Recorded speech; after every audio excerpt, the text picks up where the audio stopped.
it just speaks huge red flags that he is here for not identifying as a female. He is looking at women and children, the safety and vulnerability of moms and children, little girls and seniors, like for little girls to seniors. It's a broken system.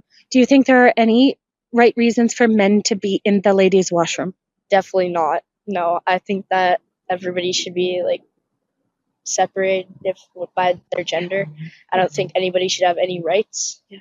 I think that women should be with women and men should be with men. A man is being investigated for indecent exposure at the Lise Merle Leisure Centre in Regina, Saskatchewan.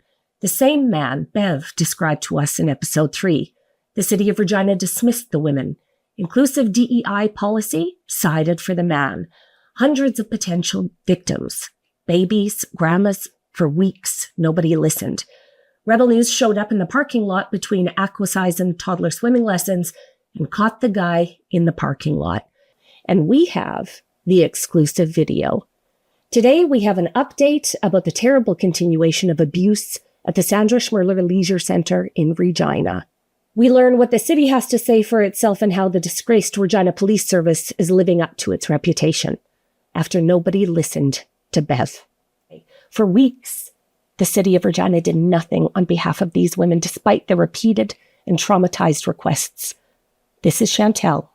She is a mama bear, and we are going to listen to her. It took about 6 hours or so that day to just realize what happened, and that's when I started to just investigate on my own online, see how far I can go on catching him. Tomorrow's a new day. We'll try again tomorrow. So yesterday we came back. There's a pattern because he's in there at the exact same time. My daughter went on her own again through the change room. I had parked and I was walking in with my 2 young boys, and she came running, screaming out the front doors and said, "Mom, he's in there again right now, naked. I just seen him naked. He's looking at me." Oh my God. She full on panic. Well, I scurried in. I didn't even get to the doors. He was already coming out. So that's how fast he changes and gets out, slithers out. He has a very nervous persona. My daughter went in, because she's 12, on her own. As I walked in with my boys and got close to the change rooms, the open area before you head in, a mother came running out of the female change room, holding her daughter's hand and frantically. It was not quite screaming. It was, "There's a naked man in the shower, in the women's shower." And I said, "What?" She's like, "Right now, there's a naked man in the shower." And there was multiple moms standing there. I put on my boldness and courage, and I said, "Well, right now, okay, well, I'm going to go in, and I'm going to go in the back way and see if I can find him and get him out." And turned around, went around the back, and in that time span, he was dressed, he exited. I didn't even know at that time what he looked like, and I didn't know at that time that my daughter seen him naked showering in the shower as she went in and changed and did her thing. Yeah, he has 0 physical features of even transitioning to a woman. He dresses like a man. Men's trunks. Yes, everything. Yeah. I'm, like you said, Bev has called him out on it, and like, I haven't met him face to face in the showers yet. And that was what I was going to do today, hoping. But as we know, there's other things that happened.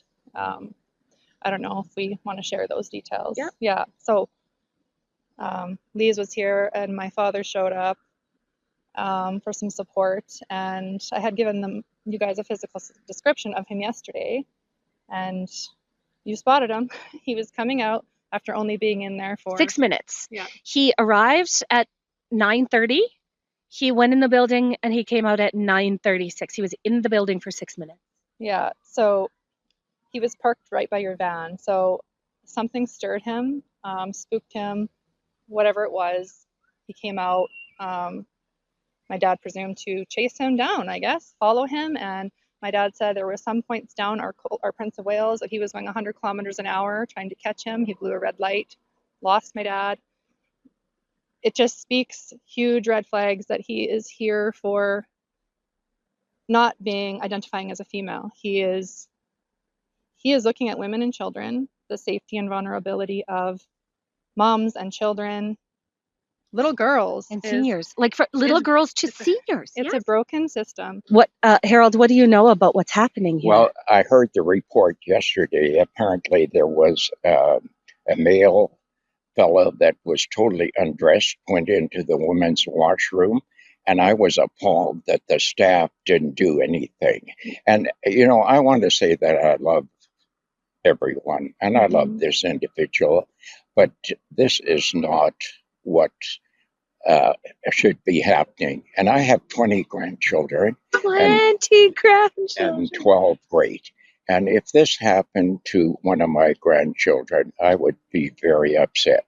So I'm just saying that we need to take action, and I'll be doing everything to expose this and to let people know this should not be happening.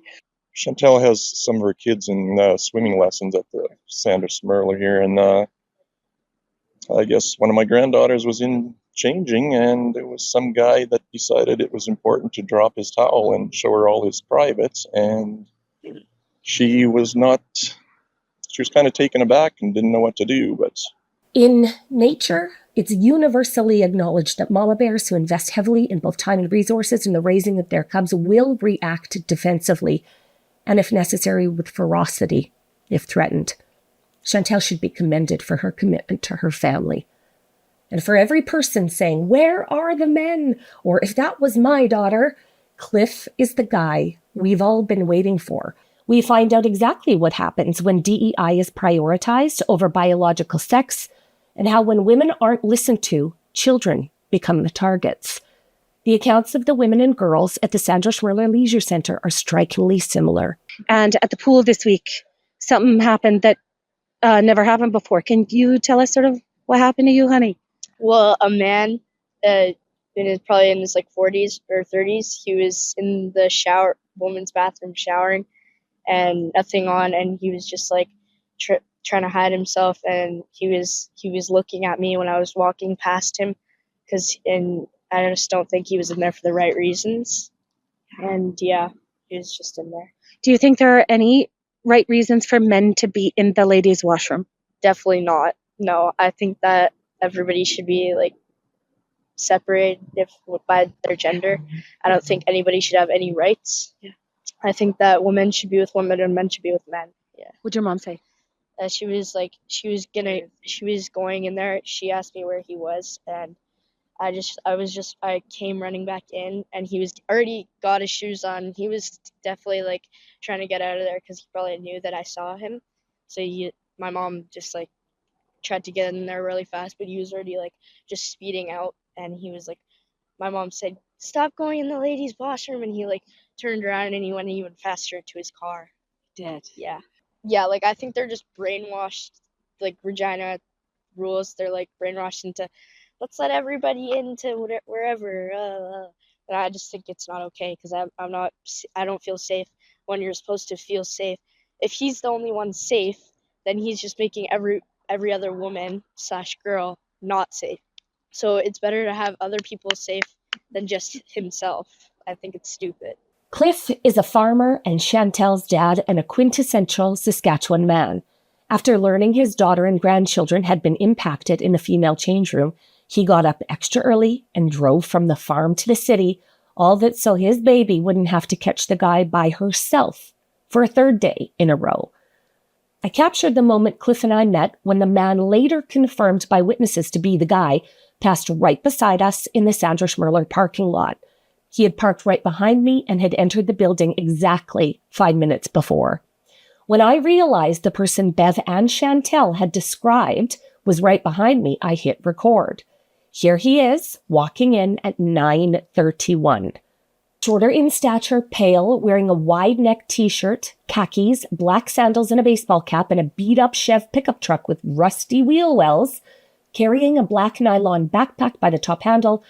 After being in the building for only 5 minutes, he was leaving in a hurry. On August 6, 2026, the Regina Police Service received a report regarding an occurrence of indecent exposure at a public facility at the Sandra Schmerler. An investigation is ongoing, and as such, we are unable to share any further information at this time. Former Minister of Public Safety Stockwell Day commented on our series, saying, "I know Premier Mo. He is decent and thoughtful, so voters should demand to know who in his office is telling him to shut up and not protect young girls."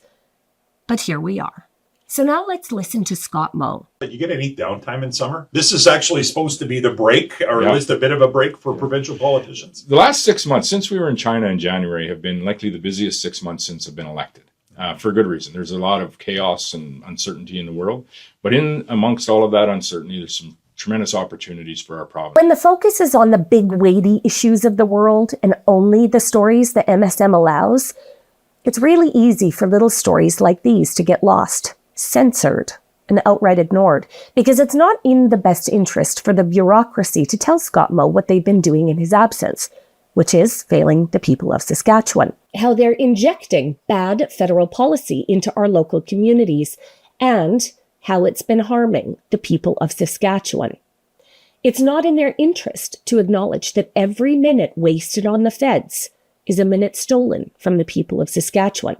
And that's where Rebel News comes in. We tell the other side of the story. And the story we're telling is gender and DEI prioritized policy is harming the people of Saskatchewan.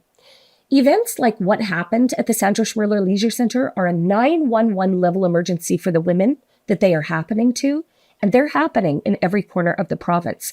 But before women and girls are able to get decent, dressed, packed, and in a position to ask for help, the offender is already gone. Exclusive email obtained by Rebel News in response to a concerned citizen warning the city of the risks that their inclusive bathroom and change room policies pose upon women and girls.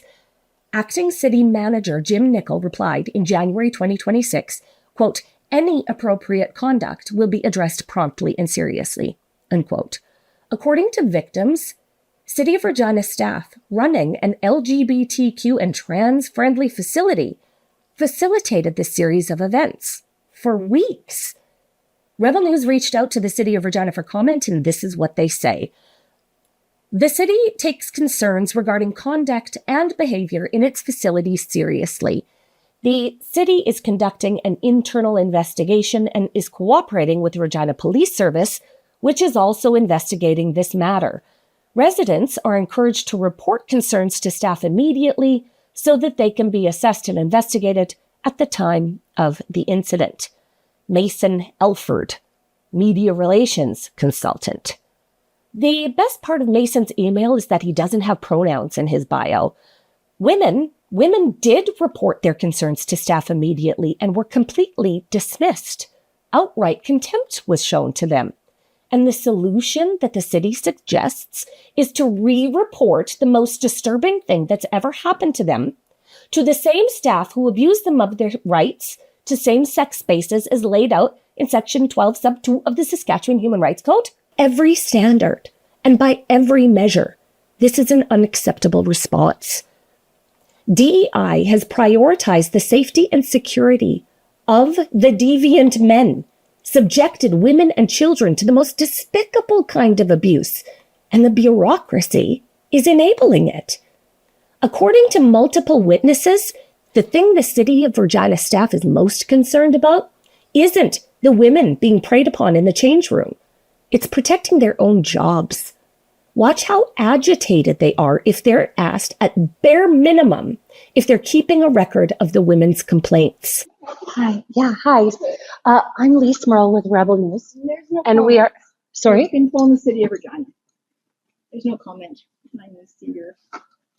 Oh, no, I was just wondering, are you guys keeping a log of the complaints I'm that you're not making receiving? any comment now. No comment. But certainly when all of these women and families have been complaining. He's not listening to what I have to say. Well, no, I'm just asking if there's a record of the complaints. Is there a record of the complaints that you're receiving? For what particular reason? Like, For a man in the women's change room? no, I understand that concept, but a record as into for, Who's complained and what their complaint is? I'm sure City Hall does when we send the stuff in there, yes. But you record it on this end. Sometimes we do, because they come directly to us. Some come directly to us, some Gotcha. don't. Gotcha. Okay. Thanks very much for your help, guys. Yep. Thanks very much. Are those cameras operational perchance? Cameras where? Behind your head? Yes, they are for certain reasons, for showing this area here. Okay. Awesome. They literally can't be bothered to jot down how many women have complained from behind their little glass partition. The best the City of Regina staff can do is tell the women to report what happened to the city the same way they'd report a pothole. And the city is saying, no, don't do that. Report it to the staff. This is a never-ending circle of non-accountability. Women are emailing public institutions detailing their most degrading, most humiliating encounters to crickets. Then women log into social media only to see those public institutions post about how pleased and honored they are, about the exciting things they're working on, and how everything is going awesome for them. This is depraved. Prioritizing DEI policy has devastating consequences for women and children. We all know this, and yet the Regina Police Service website has a disproportionately huge section dedicated specifically to diversity, and specifically the gender and sexually diverse community of Regina. How many girls and women have been victimized in public facilities as a direct result of gender prioritized policy because they've conveniently ignored the Section 12 Sub 2 carve-out in the Saskatchewan Human Rights Code? Would now be a convenient time to ask.